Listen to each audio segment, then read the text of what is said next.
Худалдан авалтын үн хэрхэн өөрчлөх вэ?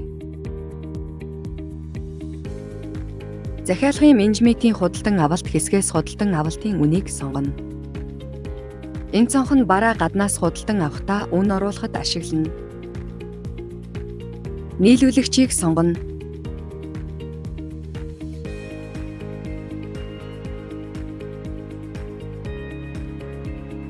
Тухайн нийлүүлэгчийн барааны үнийн мэдээллүүд харагдана.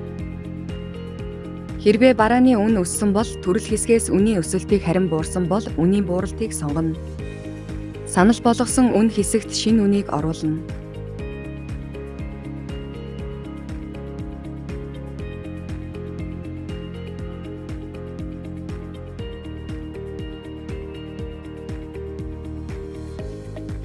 Хадгалах товчийг дарж дуусгана.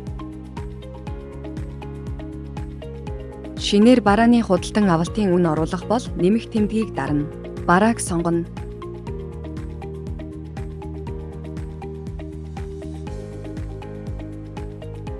Төрлийг сонгоно. Үнээ оруулна. Хадгалах товчийг дарж дуусгана. Худалдан авалтын үнийн лавлгаанаас та тухайн нийлүүлэгчийн бүх барааны мэдээллийг харах боломжтой.